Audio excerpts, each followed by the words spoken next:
Workers just dug up a massive bomb on a job site. Judging by the rust on the casing, it looks like it's from WW2. They reckon it's easily 1,000 pounds. If this thing goes off, the damage is going to be catastrophic. But after taking a look, the bomb disposal expert comes up with a plan nobody saw coming. He decides to blow it up right where it sits. The catch? The detonation will be completely controlled. He's going to build a massive blast wall around it to soak up the shockwave and shrapnel. On top of that, he needs to clear out every single resident within a 1-kilometer radius, so nobody gets hurt. Once the game plan is locked in, the cops and the bomb squad split up to get to work. One team starts evacuating the locals, moving them out to a park further down the road, while the other crew starts building the fortifications to prep for the impending boom. However, a few people are hiding inside an apartment building behind the police line, waiting for everyone to clear out. The second the streets are completely deserted, they step out of the room together. With zero hesitation, they head straight down to the basement storage unit, hauling a whole stash of heavy tools. They're about to use this chaos to pull off something huge, robbing the bank vault right next door.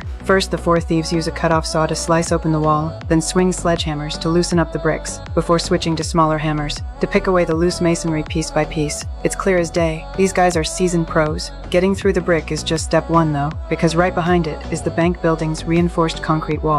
Standard tools aren't going to cut it here, so they bring out the heavy artillery, an industrial core drill made specifically for concrete. On any normal day, a heist this blatant would have gotten them caught in seconds, but right now, the entire neighborhood is a ghost town, and the cops are totally distracted by the bomb, making this the easiest job of their lives. Just to play it safe, they set up cameras around the building to keep an eye on the surrounding streets. Meanwhile, over on the other side, all eyes are glued to that bomb. EOD expert Taylor steps up to start the defusal process. Step 1. Figure out if the fuse is armed. If there's no fuse, the bomb is harmless. Unfortunately, after scraping away the dirt, a contact fuse pops up right in front of Taylor's eyes, which means one wrong bump, and this thing blows sky high. And that's not even the worst of it. As Taylor keeps probing around, he realizes there's a mechanical timer wired into the shell, and he can literally hear the clockwork ticking inside. The mood on site instant turns razor thin, because this thing could detonate at any given second, so they have to move to the next step immediately. Taylor quickly pulls out an electromagnetic jammer, which uses a magnet to freeze the internal gears, stopping the clock to buy them more time. Once the jammer is slapped onto the bomb, Taylor warns the soldiers to stay on standby for a blast. Freeze! Freeze! Freeze!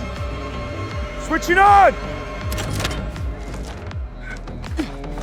Miraculously, the jammer works, and the clockwork countdown freezes. Now, their next priority is to build that blast wall as fast as humanly possible. Little do they know, this intense standoff is giving the robbers the ultimate cover. Using that heavy drill, they bore right through the concrete wall and hit the bank vault's inner steel plating. This is the vault's final line of defense, and even the core drill can't scratch it. Luckily, the robbers brought an oxy-acetylene torch, which blasts high-pressure pure oxygen to trigger a violent reaction on the steel, cranking the heat up to 5,000 degrees Fahrenheit, slicing through inches of solid steel like butter. In no time at all, the steel plate is scorched right through. Just beyond it lies the vault, packed with rows of safety deposit boxes overflowing with high-value loot. The robbers don't even flinch. They quietly crawl through the hole and immediately locate the security camera, blasting the lens with a coat of spray paint. Now, it's a race against the clock. They use crowbars to pop the boxes open one by one, sweeping up all the cash and high-end jewelry. As for the gold bars, they're way too heavy, so the crew reluctantly leaves them behind. Their only goal right now is to grab enough loot and get out clean, while the rest of the crew is frantically packing bags. One robber isn't helping with the cash. He walks straight toward a specific box, prees it open with his crowbar, and pulls out a single file. At first, nobody connects this massive bomb to a bank heist, until Sergeant Jack catches something off. He notices that where the excavator scraped the 80-year-old bomb,